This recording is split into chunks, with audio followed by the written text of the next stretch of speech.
اس programme کے اخراجات جو اسمر منسٹریز کے دوست اور پارٹنرز ادا کرتے ہیں۔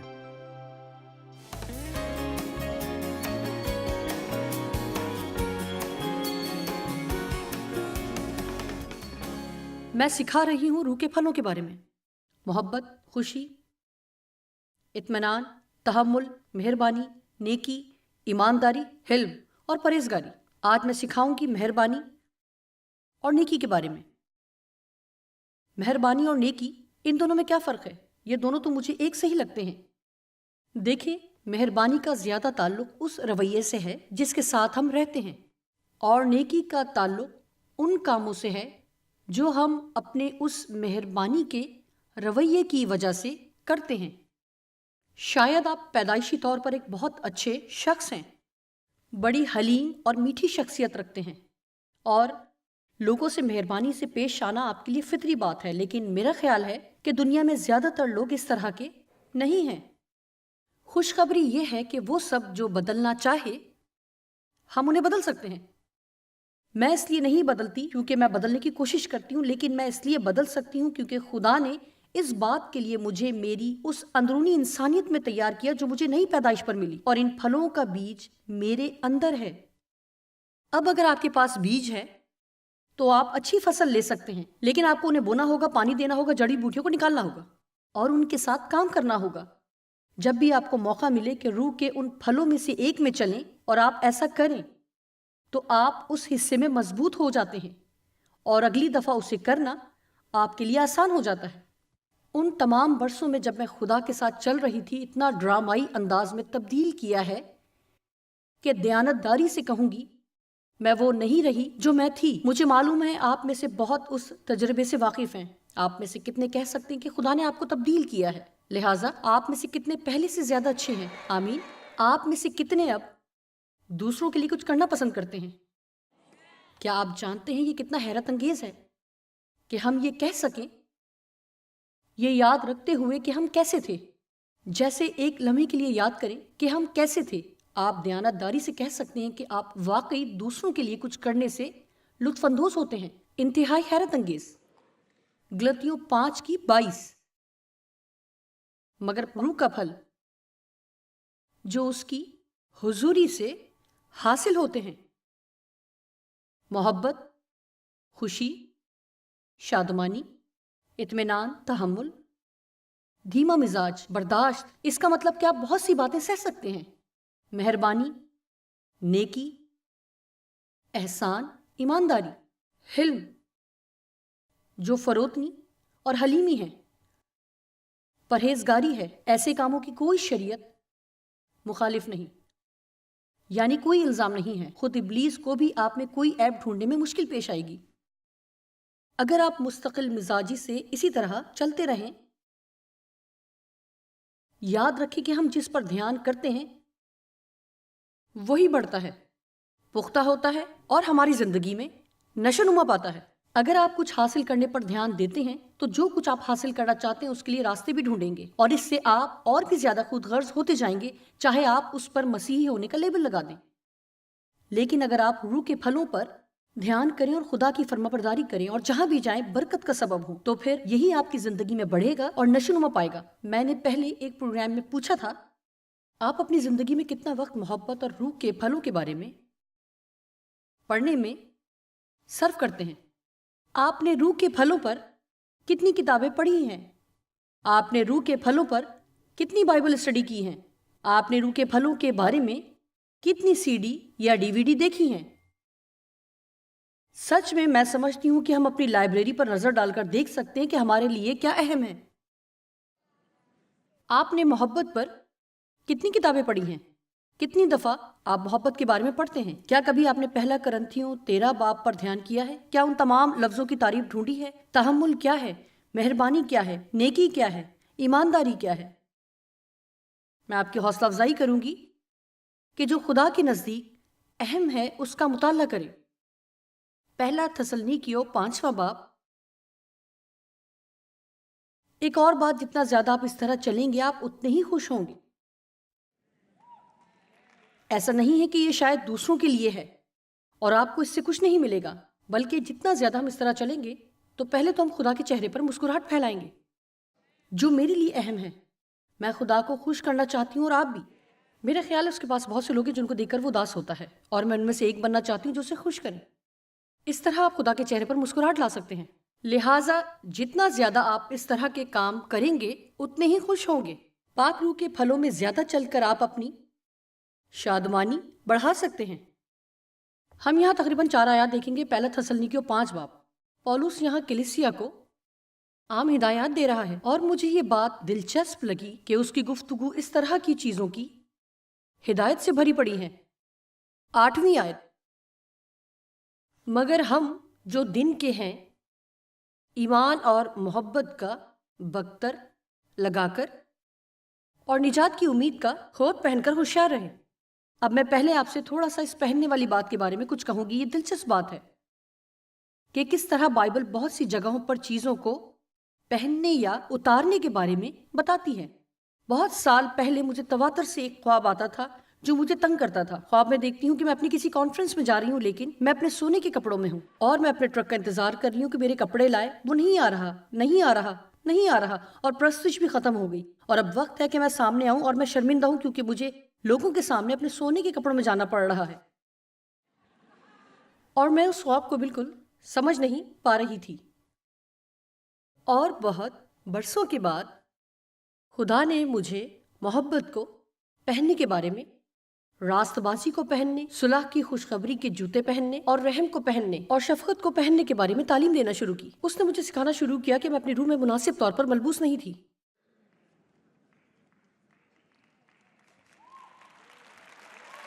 لہٰذا جب آپ روحانی طور پر کسی چیز کو پہنتے ہیں تو ذہنی طور پر آپ اس کے لیے تیار ہوتے ہیں۔ ساتھ ہی میں آپ کو بتاؤں گی کہ جب تک آپ کسی کے بارے میں سوچیں گے نہیں، آپ اس پر مہربان اور رحم دل نہیں ہو سکتے۔ آپ کو اس بارے میں سوچنا ہوگا۔ اس بارے میں سوچیں کہ جب دن ختم ہوگا تو آپ کیا کریں گے؟ کیا آپ پہلے ہی طے کر چکے ہیں؟ آج آپ کسی کے لیے باعث برکت ہوں گے۔ کیا آج صبح کے لیے آپ نے کچھ سوچ رکھا ہے؟ دیکھیں، میں نے سوچا ہے، اور میں اس لیے آپ کو نہیں بتا رہی کیونکہ میں سمجھتی ہوں کہ میں ایک عظیم انسان ہوں۔ ہاں جوائس، میں آپ کو بتاتی ہوں کہ اپنی زندگی کے بہت برس میں بے حد تکلیف میں رہی، اور آخر میں نے جان لیا کہ کس طرح خوش رہوں، اور میں اسی طرح جیوں گی۔ کیونکہ آپ جانتے ہیں کہ جتنا زیادہ آپ خدا کو خوش کریں گے اتنی ہی آپ خوش ہوں گے، کیونکہ اس کا روح آپ میں رہتا ہے۔ اگر پاک روح رنجیدہ ہے تو آپ رنجیدہ ہیں، اور اگر وہ مسکرا رہا ہے تو آپ مسکرا رہے ہیں۔ کسی کے لیے برکت بننے کی منصوبہ بندی کریں۔ وقت سے پہلے منصوبہ بنائیں تاکہ جب کوئی آپ کو تکلیف دے تو آپ فوری معاف کر سکیں۔ وقت سے پہلے منصوبہ بندی کریں تاکہ جلدی معاف کریں۔ وقت سے پہلے منصوبہ بنائیں کہ لوگوں کی تعریف کرنے یا حوصلہ افزائی کے لیے چیزیں دیں گے۔ صبح اٹھیں اور سوچیں کہ خداوند، میرا آج کا یہ منصوبہ ہے کہ میں جہاں بھی جاؤں، مجھے نہیں معلوم میں کتنے لوگوں سے ملوں، شاید 15 یا 20 یا 25، لیکن ہر شخص جس سے میں ملوں ان سے کچھ ایسا کہوں کہ وہ مجھ سے ملنے سے پہلے وہ جیسا محسوس کر رہے تھے اس سے بہتر محسوس کریں۔ آپ میں سے کتنے یہ بات سمجھ سکتے ہیں کہ آپ جتنا اپنے ذہن کو اپنی ذات سے ہٹائیں گے اتنی ہی آزاد ہوتے جائیں گے؟ خدا نے جس بڑی چیز سے مجھے آزاد کیا وہ میں خود تھی۔ میرا مطلب ہے کہ میری زندگی صرف میں تھی، میں خود سے تنگ آ چکی تھی۔ کیا کوئی یہاں ہے جو خود سے تنگ ہے اور چاہتا ہے کہ اپنے سے باہر نکل سکے؟ آپ یہ کر سکتے ہیں، لیکن میں آپ کو بتاتی ہوں کہ آپ کو جانتے بوجھتے کسی مقصد کے تحت کرنا ہوگا، اور میں نے کچھ خود بھی مقصد کے تحت چیزوں کا منصوبہ بنایا جو میں جانتی تھی کہ آج گھر جا کر مجھے کچھ لوگوں کے لیے کرنی ہے، اور میں آپ کو بتاؤں گی کہ جتنا زیادہ آپ اپنے ذہن کو خود پر سے ہٹائیں گے اتنا ہی آپ آزاد اور خوش ہوں گے۔ لہٰذا میں آپ سے دوبارہ کہوں گی، اور میں یہاں یہ نہیں چاہ رہی کہ آپ اونچی آواز میں مجھے جواب دیں، میں تو صرف چاہ رہی ہوں کہ آپ ایک فہرست بنائیں کہ آخری وقت کب آپ نے بیٹھ کر حقیقت میں مہربانی کرنے کا منصوبہ بنایا یا نیکی کا منصوبہ بنایا۔ ہمیں ان چیزوں کا منصوبہ بنانے کی ضرورت ہے۔ محبت پہننے کا طریقہ، اپنا ذہن اس بات پر لگانا ہے کہ محبت میں چلیں۔ نیکی پہننے کا طریقہ یہ ہے کہ اپنے ذہن کو اس پر لگائیں کہ کس سے نیکی کریں۔ مہربانی کو پہننے کا طریقہ یہ ہے کہ وقت سے پہلے فیصلہ کریں کہ آج سے وہ لوگ جو شاید چیزوں کو اس طرح نہیں کرتے جس طرح میں چاہتی ہوں، میں ان پر دباؤ نہیں ڈالوں گی، میں کہوں گی کوئی مسئلہ نہیں۔ دنیا میں لوگوں پر پہلے ہی بہت دباؤ ہے، ہمیں اسے بڑھانا نہیں ہے۔ ابلیس لوگوں کو خوب دباتا ہے، ہمیں اس کی مدد کرنے کی ضرورت نہیں۔ آمین۔ آپ کو بھی خوش ہونے کی ضرورت ہے کیونکہ میں پیغام تبدیل نہیں کرنے لگی۔ محبت کو پہن لو۔ 13ویں آیت، اور اے بھائیو ہم تم سے درخواست کرتے ہیں کہ جو تم میں محنت کرتے اور خداوند میں تمہارے پیشوا ہیں اور تم کو نصیحت کرتے انہیں مانو، انہیں پہچانو کہ وہ کون ہے، کیونکہ ان کی تعریف اور عزت کرو۔ میں نے غلط آیت پڑھ دی۔ 13ویں آیت، اور ان کے کام کے سبب سے محبت، ذہانت اور شفقت کے ساتھ ان کی بڑی عزت کرو، آپس میں میل ملاپ رکھو۔ ان دو آیات میں وہ پہلے ہی محبت کی بات کر رہا ہے اور اب وہ میل ملاپ کی بات کرتا ہے۔ 14ویں آیت، اور اے بھائیو ہم تمہیں نصیحت، خبردار کرتے اور سنجیدگی سے تاکید کرتے ہیں کہ بے قاعدہ چلنے والوں جو اپنی راہ سے ہٹے ہیں، برگشتہ، بے ترتیب اور غیر منظم کو سمجھاؤ، کم ہمتوں کو دلاسا دو، کمزوروں کو سنبھالو، ان کی مدد کرو اور کمزور روحوں کو سہارا دو۔ سب کے ساتھ تحمل سے پیش آؤ، مزاج کو قابو میں رکھو۔ 15ویں آیت، خبردار کوئی کسی سے بدی کے عوض بدی نہ کرے، بلکہ ہر وقت نیکی کرنے کے در پہ رہو، آپس میں بھی اور سب سے۔ بالکل پہلا تھسلنیکیوں 5واں باب۔ سادہ سی ہدایات ہیں، جیسے پولوس لوگوں کے ساتھ بیٹھ کر کہہ رہا ہے، دیکھو میں چاہتا ہوں کہ تم بہترین زندگی جیو۔ دیکھو کلیسیا، یسوع نے تمہاری خاطر جان دی تاکہ آپ بہترین زندگی جی سکو۔ میں چاہتی ہوں کہ آپ بہترین زندگی حاصل کریں، اور بہت سے لوگ ہیں جو کھوئے ہوئے ہیں، وہ مسیح سے واقف نہیں، سو آئیے دنیا میں جا کر ان کے لیے ایک زندہ پیغام بن جائیں، اور ہر وقت منادی کرتے رہیں، اور لفظ صرف اس وقت استعمال کریں جب ضروری ہو، اپنے رویوں اور اعمال سے منادی کریں۔ دیکھیں، اپنے الفاظ کے ساتھ بحث کر سکتے ہیں، لیکن آپ مستقل مزاجی کے اعمال سے بحث نہیں کر سکتے۔ کیا آپ نے سنا؟ شاید اب ایک ایسی خاتون ہے جس کا خاوند غیر نجات یافتہ ہے، اور آپ اسے انجیل کی منادی کرنے کی کوشش کرتی ہیں اور بتاتی ہیں کہ اسے کیا کرنا چاہیے، اور وہ آپ کی بات پر توجہ نہیں دے رہا، لیکن میں آپ کو بتاتی ہوں کہ 5 سال کے لیے آپ اپنے گھر میں مستقل مزاجی سے روح کے پھل ظاہر کریں، اور آپ اس کی توجہ حاصل کر لیں گی۔ آپ کہیں گی 5 سال؟ او میرے خدا، آپ کو اور صبر کی ضرورت ہے۔ لیکن سچ میں ایسا ہی ہے جیسے پولوس تھسلنیکیوں کے ساتھ بیٹھا ہے، بالکل جیسے میں یہاں اوہائن اور کلوئن اور معلوم نہیں، اور کہہ رہا ہے، دیکھیں بہترین زندگی حاصل کرنے کا طریقہ یہ ہے، محبت کو پہن لو، لوگوں کی حوصلہ افزائی کرو، ہر ایک دوسرے کی ترقی کرے، ایک دوسرے سے میل ملاپ رکھو، ایک دوسرے کے ساتھ بہت صبر سے رہو، ہمیشہ اپنے مزاج کو اپنے قابو میں رکھو، مہربانی ظاہر کرنے پر کمر بستہ رہو، نیکی کرو، اور پھر وہ کچھ بہت طاقتور باتیں کہتا ہے جو روح کے پھلوں کا حصہ نہیں ہے، لیکن مجھے بہت پسند ہے۔ ہر بات میں خدا کا شکر کریں، چاہے حالات کچھ بھی ہوں، ہمیشہ شکر گزار ہوں، کیونکہ مسیح یسوع میں تمہاری بابت خدا کی یہی مرضی ہے۔ آپ جانتے ہیں، میری طرف دیکھیں، میں آپ کو بتاتی ہوں، اگر آپ کا کوئی مسئلہ ہے جو آپ سمجھتے ہیں کہ پوری دنیا میں بدترین مسئلہ ہے، تو آپ کا مسئلہ شاید حقیقی طور پر آپ کا مسئلہ ہے ہی نہیں۔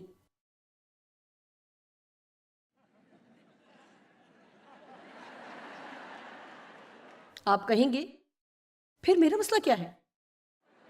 آپ کا مسئلہ شاید وہ طریقہ عمل ہے جو اس مسئلے کی وجہ سے آپ نے بنایا ہوا ہے۔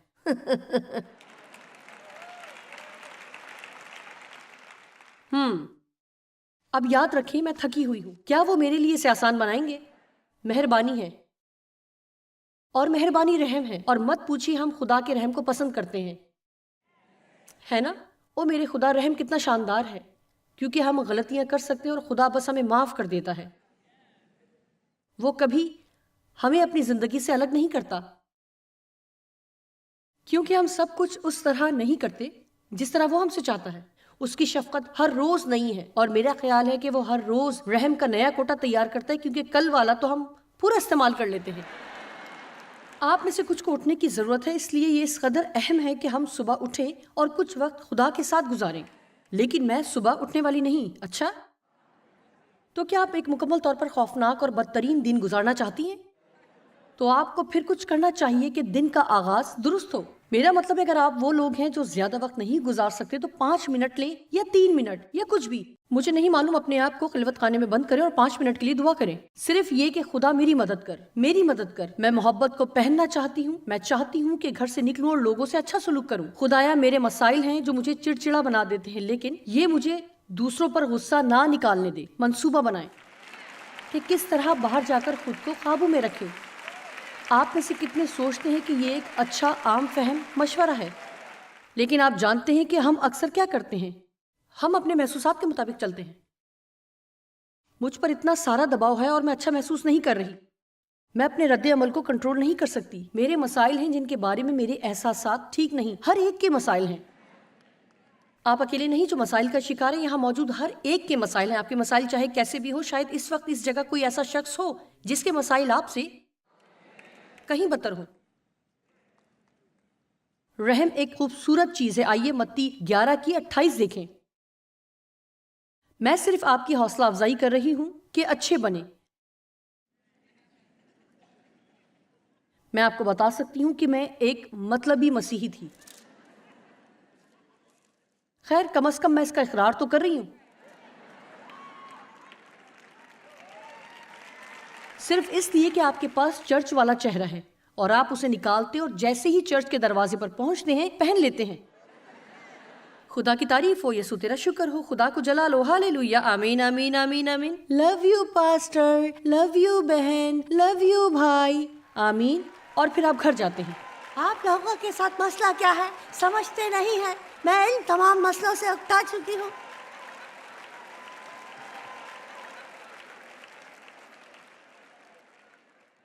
مجھے یاد ہے کہ میں چرچ میں ڈیو کے ساتھ کھڑی تھی اور میرے ہاتھ گاتے ہوئے ہوا میں بلند تھے، اور ذہن میں میں سوچ رہی تھی اگر یہ سوچ رہے ہیں کہ میں ان کے لیے کھانا پکاؤں گی تو آج انہیں ایک نئی بات ملے گی۔ خود تو ہر وقت فٹ بال کے میچ پر میچ دیکھتے رہتے ہیں اور میں گھر کا سارا کام کرتی رہتی ہوں، میں اس سب سے تھک گئی ہوں، تنگ آ گئی ہوں، سب کچھ تجھے دیتی ہوں۔ کیا آپ کسی ایسے شخص کو جانتے ہیں؟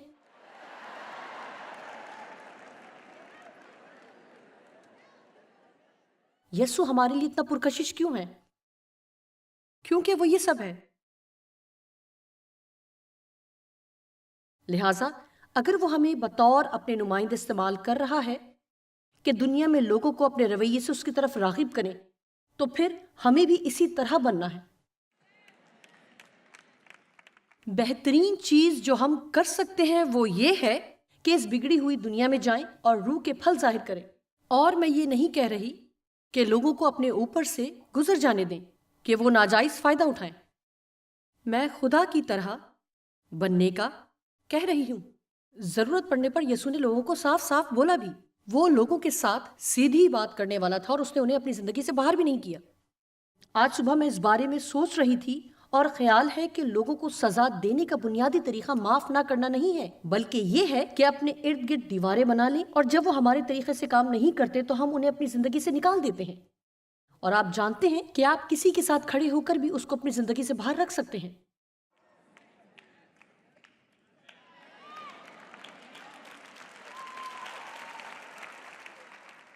میں تمہیں کبھی بھی اپنی زندگی میں نہیں آنے دوں گی، تم مجھے دوبارہ تکلیف دو گے۔ خیر آپ جانتے ہیں کہ اگر آپ دلی زخم اٹھانے کو تیار نہیں تو آپ محبت بھی نہیں کر سکتے۔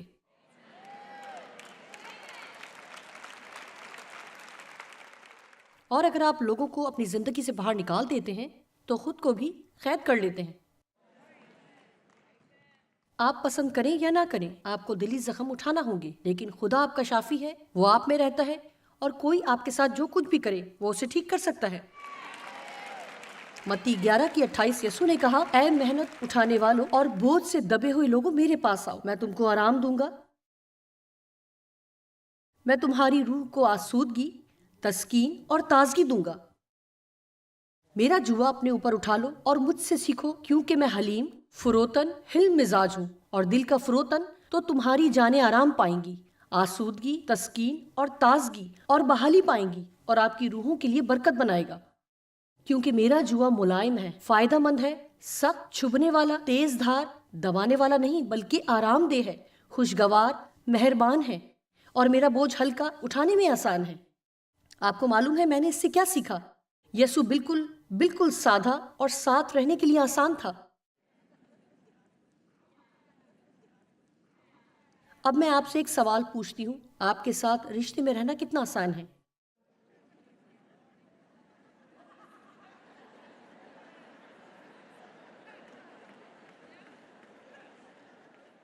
صلہ، رکیں اور سکون سے اس پر غور کریں۔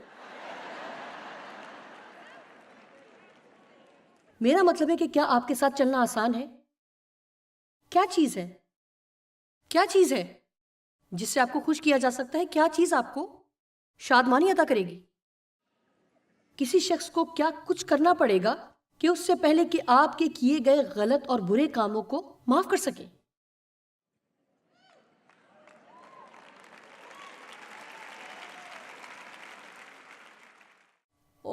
آج میں نے کچھ مقدسین کو چھیڑ دیا ہے۔ یہ ایسے ہی ہے، تھوڑا اور، میرے پاس ابھی صرف آدھا گھنٹہ باقی ہے۔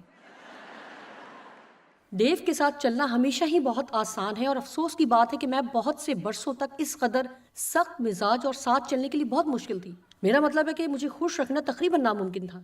اور آپ جانتے ہیں کیوں؟ کیونکہ میں اپنے آپ سے خوش نہیں تھی۔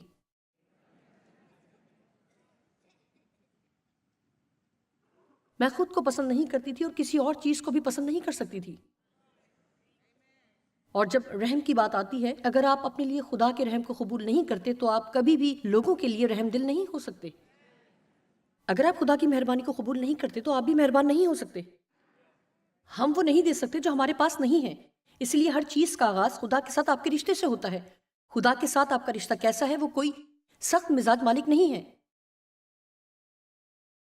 وہ رحم دل، مہربان، نیک، معاف کرنے کو تیار، اور اس کے ساتھ چلنا آسان ہے۔ یسوع نے کہا، میرے پاس آؤ، میرے ساتھ چلنا آسان ہے، میں تمہاری زندگی میں آرام لاؤں گا، میں تم پر دباؤ نہیں ڈالوں گا۔ جب بھی تم کوئی غلطی کرو تو میں تمہیں برا محسوس نہیں کراؤں گا، میں تمہاری مدد کروں گا۔ جب تم کوئی غلطی کرو گے تو میں تمہاری مدد کروں گا، میں اسے معاف کروں گا اور کہوں گا کوئی مسئلہ نہیں، سب غلطیاں کرتے ہیں۔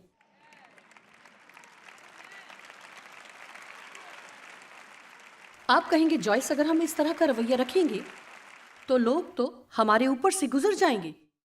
خیر ہاں، وہ وقت بھی ہے جب آپ کو لوگوں کے سامنے کھڑا ہونا ہے۔ میرا مطلب ہے کہ اگر میرا ایک ملازم ہے جو مسلسل کام پر دیر سے آتا ہے تو مجھے ہر روز اسے یہ کہنے کی ضرورت نہیں کہ کوئی مسئلہ نہیں۔ مجھے آخر کہنا ہوگا اگر آپ دوبارہ لیٹ ہوئے تو آپ کو ملازمت سے نکال دیا جائے گا، اور یہ میں ان کے فائدے کے لیے کروں گی، لیکن میں ان وقتوں کی بات کر رہی ہوں جب لوگ صرف کچھ بگاڑ دیتے ہیں۔ آپ جانتے ہیں ہم سب غلطیاں کرتے ہیں، اور ایک دوسرے کی غلطی نہیں کہ وہ سب کچھ نہیں بن سکتے جو میں چاہتی ہوں کہ وہ کسی خاص دن ہو۔ اگر آپ ایک عورت ہیں تو آپ جانتی ہیں کہ ہماری ضروریات ہر روز بدلتی ہیں۔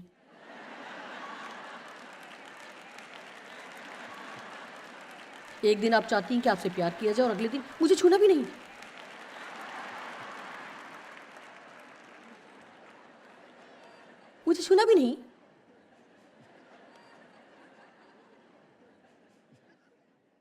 اور وہ بیچارہ کہے گا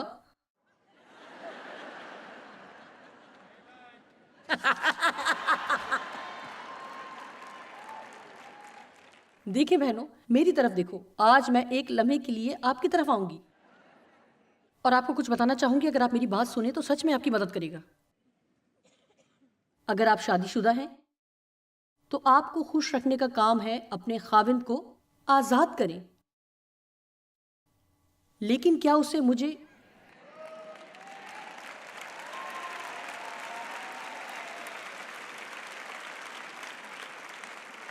آپ کہیں گی لیکن کیا اسے مجھے خوش نہیں رکھنا ہے؟ ٹھیک ہے، میں بتاتی ہوں کہ آپ کو کہاں سے آغاز کرنا ہے۔ وہ سب کرنے سے جس سے آپ اسے خوش رکھیں۔ دیکھیں، اگر ہم اپنی زندگی روح کے پھلوں سے معمور ہو کر گزارنا چاہتے ہیں تو پھر ہمیں وقت سے پہلے دعا مانگنے کی ضرورت ہے کہ خدا ہر طرح کے حالات میں ہماری مدد کرے۔ جو ہمیں مسئلہ کھڑا ہونے کا انتظار کر کے اسے حل کرنے کی دعا نہیں مانگنی، اگر ممکن ہو تو وقت سے پہلے دعا کریں، اور پھر شاید مسئلہ ہو ہی نہ۔